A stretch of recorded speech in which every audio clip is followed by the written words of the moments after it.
2023년 새해의 첫 연석회입니다. 최고위원, 시도당위원장, 중앙당직자 2023년 개면년 첫 연석회를 시작하겠습니다. 오늘은 현충원 참배를 했고, 오늘 뵈니까 여러 애국 혹은 보수 단체들이 현충원 참배를 하는데, 안타까운 것은 이승만 건국 대통령이나 박정희 대통령 묘소를 우리 공화당을 제외하고는 거의 참배를 안 하고 있다. 이런 모습에서 안타깝습니다. 그럴 것 같으면은 당사나 또 혹은 보수 단체에 이승만 건국 대통령이나 박정희 대통령 사진을 내리는 것이 옳지 않습니까? 새해에 당연히 현충원 참배를 하면은 건국 대통령과 또 우리 보수의 그러한 큰 맥을 잇는 박정희 대통령 각하를 참배하는 것이 도리가 아닌가, 저는 그렇게 생각을 하고요. 우리 공화당은 1월 1일 신년 새해에 박근혜 대통령께서 억울하게 감옥살이 하실 때, 감옥에서 투쟁하실 때 우리가 4년간 또 사면되셔가지고 삼성병원에 계실 때, 또 어제 달성 찾으러 가셔서 어제도 우리 모두가 박근혜 대통령 달성 사절을 찾아뵙고 건강하시고 또 빨리 국민의 품으로 한 분 한 분의 국민의 손을 잡아 주십사, 이렇게 말씀들을 올리고 왔습니다. 특히 우리 합창단, 우리 애국봉사 합창단이 그 합창뿐만 아니라 또 임덕기 상임 고문님께서 또 이렇게 좋은 새해 덕담을 해주시고, 또 김전분 여성위원장님께서 또 감동적인 편지글을 주셔서 많은 분들이 감동을 받았습니다. 우리가 이렇게 처절하게 혹은 지금 우리 공화당에 많은 인식이 변화하고 있습니다. 요즘 윤석열 정부의 윤핵관들을 보니까 우리 공화당은 정말 가장 합리적인 보수구나, 이런 얘기들을 공공연하게 많이 합니다. 그것은 위대한 우리 공화당을 창당하고 그러고 이렇게 일으키고 지금까지 함께 해주신 위대한 당원들이 계셨고, 또 당원에 가입은 못하지만은 우리 공화당과 함께 뜻을 같이 하는 많은 애국 우파 국민들께서 저희들에 대해서 지원을 해주시고 또 믿어주신 데 대해서 이러한 결과가 있습니다. 우리 공화당은 이제 대통령께서 나오셔서 1년이 되고 또 정권교체가 이루어지고, 또 그로 인해서 우리가 해야 될 여러 가지 일들이 굉장히 많다고 봅니다.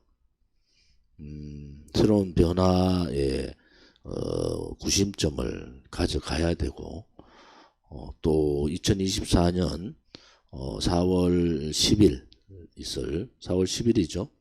10일 있을 국회의원 선거에서 많은 분들이 또 진출을 하고, 또 준비 과정이 1년 3개월이라 하지만은 실질적으로 1년이라고 보시면 됩니다.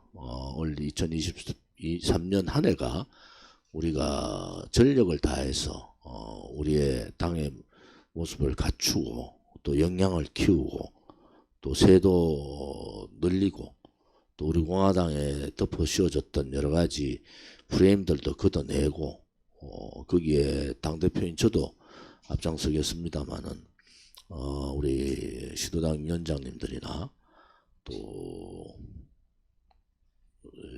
중앙당직자 분들, 또 우리 지도부를 이루고 있는 우리 최고위원님들이 좀 더 솔선수범해서 함께 해주기를 바랍니다. 2016년 그 겨울부터 보면은 이제 우리가 6년 차가 된 거예요. 6년간. 그것도 이제 만 6년이 여러분들이 아스팔트에서 투쟁을 했고, 그 투쟁의 결과가 정권교체로 이루어졌다. 근데 그 정권교체가 과연 국민들을 편하게 하고, 대한민국이 국민들이 정말 진실되고 정의로운 그러한 나라로 가고 있구나 하는 데 대해서는 의문이 있습니다. 윤석열 대통령이 신년사에서 노동개혁, 교육개혁, 그리고 이 연금개혁을 얘기했지만은 많은 국민들은 개혁 중에서 대부분 노동개혁보다도 훨씬 많은 배에 가까운 국민들이 정치를 개혁하라는 겁니다. 정치. 지금 대한민국의 정치는 어디로 가고 있는가? 과연 여당인 국민의힘과 야당인 더불어민주당이 국민들이 바라는 그러한 대한민국을 만드는 그런 정치를 하고 있는가? 그렇지 않으면은 우리 국민들이 우려하는 자기들끼리의 정치를 하는가? 이렇게 저는 보고 있습니다. 여러분들이 생각은 어떠신지 저는 사실 좀 궁금합니다. 정치개혁의 핵심은 정치인들이 얘기하는 국민의 눈높이로 가야 된다는 거잖아요. 지금까지 국민의 눈높이는 지금의 윤석열 정부의 국민의힘이나 윤석열 정부나 더불어민주당이나 과연 그들이 국민의 눈높이에 가고 있는가 하는 것은 아니라고 봅니다. 정치개혁의 핵심은요, 무능무책임, 부패, 이 3대 과제를 척결하는 겁니다. 그 3대 과제를 척결하려면은 양당 정치를 버티고 있는 악법을 개혁해야 됩니다. 양당 정치의 선거법이나 정치자금법이나 여러 가지 면에서 양당 정치를 벗어나지 못하는 그러한 여러 가지 악법 타파를 해야 된다. 두 번째는 악행. 정치인이 왜 부정부패와 연루되어 있는가? 부정부패하지 않은 우리 당을 이탈했던 사람들도 그런 얘기 하더라고요. 정치인들은 다 부정부패하는 거 아닌가? 그러니까 조원진도 그렇게 보는 것 같아요. 착각입니다. 부정부패 이 악행들을 끊어내야 됩니다. 그 다음에 악습, 정치권이 가지고 있는 또 국회의원들이 가지고 있는 특권 내려놓기, 이 관습화되어 있는 악습인 이 특권을 철폐하고 특권 없는 그러한 정치인들이 돼야 되지 않느냐. 그것이 국민이 바라는 개혁의 천하제일 개혁이 바로 정치개혁이다. 정치개혁을 하지 않고 노동개혁, 교육개혁, 연금개혁 힘듭니다. 윤석열 정부의 개혁 프로그램이 올해 이제 시작을 해서 내년에 과제를 가지고 협치하지 않고 상대가 있는 개혁을 밀어붙인다고 될 수가 있습니까? 제가 공무원 연금 개혁할 때 사회적 대타협을 한 거예요. 그것은 부패 정치인을 감싸주라는 게 아닙니다. 부패 정치인을 감싸주라는 게 아니고 국민의 이익을 위해서 정치인들이 자기 것을 내려놓는 거예요. 그것이 대타협이잖아요. 제가 공무원 연금 개혁할 때 정당은 일부분이었어요. 그 외에 각종 시민단체, 또 각종 교육단체, 뭐 좌우를 넘나들고 수많은 사람들하고의 대화를 통해서 이뤄낸 거예요. 제가 MB정부 때 했던 노동개혁도 마찬가지입니다. 저로 봐서는 양대 정부의 노동개혁과 공무원연금개혁 가장 잘한 개혁을 제가 했다는 것에 대해서 자부심은 있지만은 그거의 전제는 자기부터 내려놔야 되거든요. 상대방하고 대화하지 않고 협치하지 않고 어떻게 개혁을 할 수 있습니까? 그것은 공허한 선전에 불과하다. 그런 면에서 개혁의 시기가 그렇게 많지 않다는 거예요. 2년차에 개혁하지 못하고 늦어도 3년차 중반까지 개혁하지 못하면 개혁은 못하는 겁니다. 개혁의 당사자가 있는 개혁을 협치하지 않고 어떻게 개혁을 하겠습니까? 국민의 지지율을 50%, 55%, 68%를 얻지 않으면 개혁은 못하는 겁니다. 그런데 윤석열 정부는 개혁을 얘기하면서 개혁의 시기는 4년차, 5년차로 밀어놨어요. 그것은 개혁을 안 하겠다는 거하고 똑같은 얘기입니다. 국민을 속이는 거잖아요. 이제 우리 공화당이 제대로 봐야 된다. 제대로 봐야 된다. 개혁을 하겠다는 의지가 도대체 있는 거냐? 그렇지 않으면 지지율을 확보하기 위해서 개혁의 목소리를 내는 거냐? 윤석열 정부가 제대로, 저는 윤석열 대통령이 정치에 관여를 안 했기 때문에 정치개혁이 가능하다고 보는 사람인데 이미 8개월 만에 너무 정치에 깊숙이 들어와서 발을 너무 많이 넣어버렸다. 그것이 가장 안타깝다고 보는 사람이에요. 정치개혁 제대로 하면은 나머지 노동개혁이나 야당도 그렇게 설득이 가능한 그러한 인사들이 있어야 되는데 이거는 대통령 주변에 있는 사람들은 야당 욕하기 바쁜 거예요. 야당을 욕하려면은 우리 공화당이나 조은진이 해야 되잖아요. 자기들이 대통령 탄핵시킨 자들이, 배신했는 자들이 무슨 자격으로 야당을 욕합니까? 똑같은 배신자들인데, 똑같은 역적인데 제가 볼 때는 똑같은 대한민국 체제를 무너뜨린 그러한 자들인데 참고 또 참아도 이것은 아니라고 보는 겁니다. 오늘 조선일보하고 윤석열 대통령이 단독 대담한 것이 실렸죠. 중요한 거는 중대 선거구제 얘기를 했어요. 여러분들 이제 이 방송을 보는 분들이 잘 아셔야 됩니다. 그 전에 김종인 전 비대위원장이 했던 그 그림으로 가는 겁니다. 그 그림으로 가는 거예요. 이혼 집정부제, 소위 말하는 민주 이혼 집정부제, 그런 그림으로 가는 겁니다. 그것은 뭐냐면요, 뭐 중대 선거구제 자체가 나쁘다는 건 아니에요. 그것은 다양한 목소리를 받을 수는 있는데 그것이 이번 국회의원 선거에서 만약에 국민의힘이 여소야대 극복을 못하는 사태가 되면은 바로 내각제로 갑니다. 그것이 중대선거구제를 요구하는 거예요. 근데 중대선거구제 더불어민주당이 해봤더니 20석 가까이가 준다는 거예요. 자기 의석이. 그래서 더불어민주당이 딜레마에 빠졌답니다. 지금 자기들이 조사해 보니까 중대선거구제 했을 때 자기들의 의석 자체가 한 20석이 줄어든다. 그래서 딜레마에 빠지는데 오늘 아침에 제가 방송에서 얘기했다시피 정치에 주고받을 것이 너무 많은 거예요. 하나는 부패의 고리를 끊어야 된다는 정치개혁의 대상이, 물론 국민의힘도 대상이지만은 더불어민주당이 여론조사에서 63%가 현재 국회의원을 교체해달라는 거잖아요. 그 다음에 55% 가까이가 국민의힘 현재 국회의원들을 교체해달라는 거예요. 그러니까 60% 이상의 국민들이 현재 국회의원들을 교체해달라는 거거든요. 그럼 중대선거구제라는 것은 특히 대선거구제 같은, 저 같은 경우에 예를 들어서 대구를 4개로 나누는 겁니다. 대구에 우리가 60만이죠.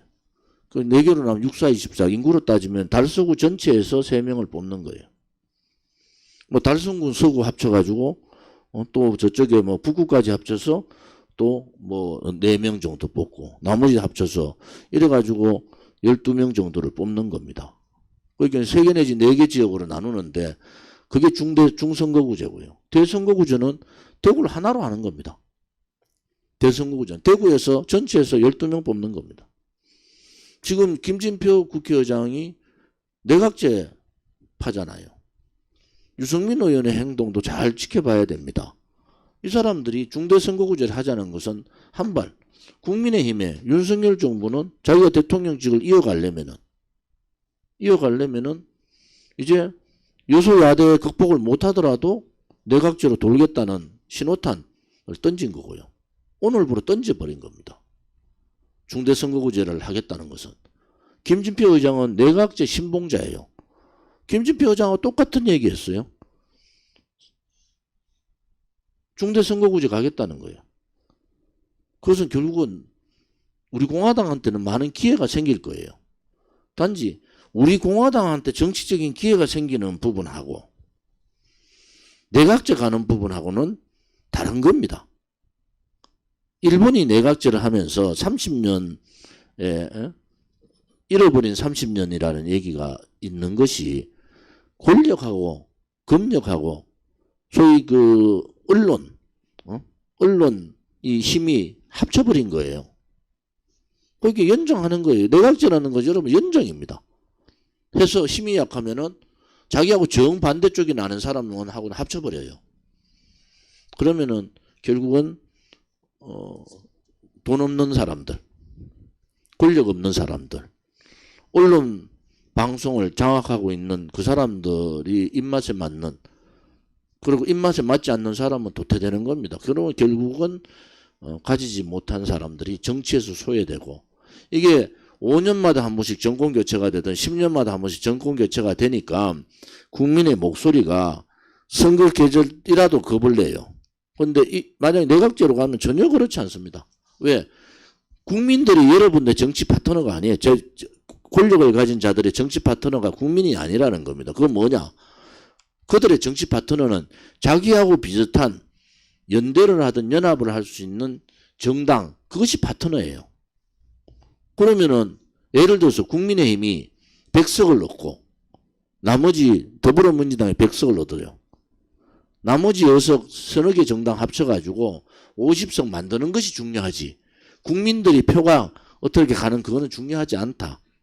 그래서 중대선거구제는 우리한테는 유리해요. 단지 하나, 그것을 내각제를 전제로 한 중대선거구제는 안 된다는 겁니다. 제가 보기에는 오늘 윤석열 대통령이 정치의 그림을 던져버렸어요. 이제 개혁과제하고 이제 정치 선거제도하고 그 다음에 이 소위 말하는 정당체제, 이 부분이 회오리를 칠 겁니다. 그리고 올 3, 4월 되면은 이제 뭐 오늘 제가 말씀드린 대로 이재명의 민주당이 아니라 민주당의 이재명, 거의 민주당 하나의 이재명으로 갈 가능성이 높다. 그러면은 정치꾼들끼리 주고받는다. 박근혜 대통령을 배신했던 세력들이 왜 내각제 세력들이고, 또 새누리당에서 돈을 가진 1등부터 10등이 왜 나갔을까? 또 저아버지 국회의원 했던 사람들 다 나갔습니다. 박근혜 대통령 안 당하더라도 당에 있으면서 박근혜 대통령의 탄핵을 이끌었던 그런 사람들, 그 사람들은 다 학교 재벌이든 돈을 가진 사람이든 기득권을 가진 사람들이었어요. 쉽게 제가 설명을 드린 겁니다. 그래서 여러분들이 지금 정치판이 흘러가는 부분들을 우리가 잘 예의주시해보자, 그런 생각을 가집니다. 오늘 2024년 1월 2일 날 우리가 이제 시무식을 가지고 1월 7일 날 우리 주요 당직자, 소위 당대표 최고위원, 그 다음에 시도당 위원장, 그리고 시도당의 실무자, 그리고 중앙당직자 연수가 1박 2일로 7일날 집회를 마치고 연수를 합니다. 1월 7일날 12시에 서울역 2023년 첫 태극기 집회를 서울역에서 하고 용산까지 행진을 하고 용산에서 늦어도 오후 5시에는 아마 마칠 겁니다. 그래서 많은 분들이 와주시기를 바라고요. 오늘도 제가 재재판 문제라서 뭐 잠시 들렀다가 잠깐 격려만 하고 왔습니다만은 1월 12일 날 재판이 2시이기 때문에 1월 12일 날 12시에 법원 앞에 서초동 법원 앞에서 집회를 갔습니다. 추운 날씨에 추위를 아랑곳하지 않고 홍보관을 운영해 주시고 또 탄원서를 내주시는 동지들과 자유우파 국민들께 감사를 드립니다. 시도당마다 차이는 있지만은 홍보관은 해야 됩니다. 여러분들이 홍보관을 통해서 지금 이미 100명 이상의 책임당원 확보가 된 거잖아요. 그러면 각 시도당에 힘들더라도 힘들 때는 중앙당에 또 중앙에 있는 시민단체들이 있으니까 연대를 하세요. 각 시도당이 연대를 해서 홍보관 운영을 제대로 할 수 있기를 바랍니다.